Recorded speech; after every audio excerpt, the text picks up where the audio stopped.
It's a Blessed Sunday. So katatapos lang ng ating Blessed Sunday dito sa Elites Empire. I remember before I joined dito sa community Elites Empire is nung nasa Taiwan pa ako. Kasi that time, I pray to God. Yung during pandemic, nag-apply ako for Canada and I pray, Lord, kung bibigyan mo man ako ng opportunity, I don't know kung anong klaseng opportunity kasi nag-apply ako for Canada. Pwede ba, Lord, yung ibigay mo sa akin yung hindi ako malalayo sa ministeryo mo?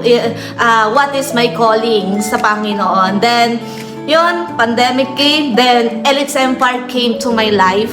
Nung dumating siya sa akin, I really don't know paano ba to, ano bang klaseng community na to, anong klaseng negosyo ba to. But I trust the Lord na pinakita sa akin to without any question mark, without any excuses na para sa akin ba to? Ito ba talaga para sa akin? But I grabbed and I take this opportunity. That's why I all out. Then, after ko mag-all out, along the journey, along the way, and I found Elites Empire.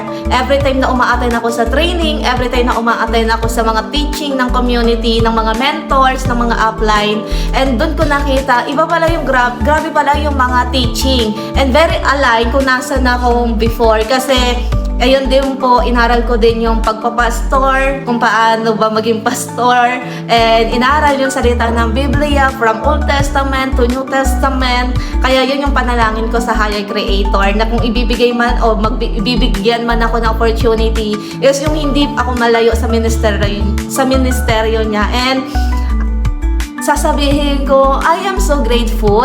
I am so grateful na nakita ko tong Elites Empire kasi imagine, nag-join ako, nag-VIP ako, nag-all out ako, I invest my savings dito sa opportunity na to without knowing na ang ibibigay sa akin hindi lang basta negosyo but to transform my mind, to transform kung paano ko mag-isip, magsalita, even sa maraming tao. And also, hindi lang pala ako pang-apat na sulok ng simbahan na kapaloob. Binigyan ako ng higher purpose ko, which is I found my higher self, my higher purpose na sabi ko, nakaka-amaze, no? Dito sa Elites Empire, nag-VIP ako, nag-all out ako, pero yung mabago yung pananalita, mabago yung isip, to transform my mindset, that's so priceless, sabi ko. And thank you so much, Elites Empire.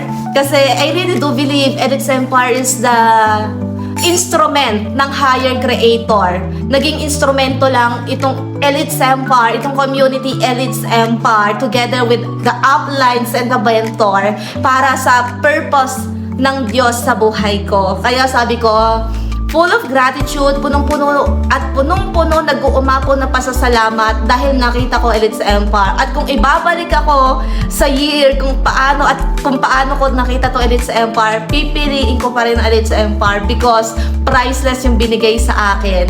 Kasi I couldn't imagine myself na kung ang binigay sa akin is Canada. I really don't know kung meron pa ba akong time sa Higher Creator to serve my purpose o iikot na lang ako sa cycle, nagigising, magtatrabaho, magpapadala. But here sa Elites Empire, binigyan ako ng higher purpose ko and I discover my higher self.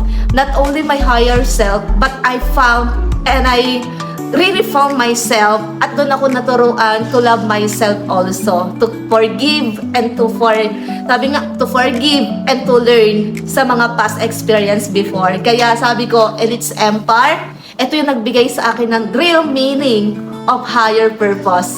Not only about the business, but to transform my mindset and my personality and my whole life dito sa community. Kaya thank you so much, Empress, the founder of Elites Empire.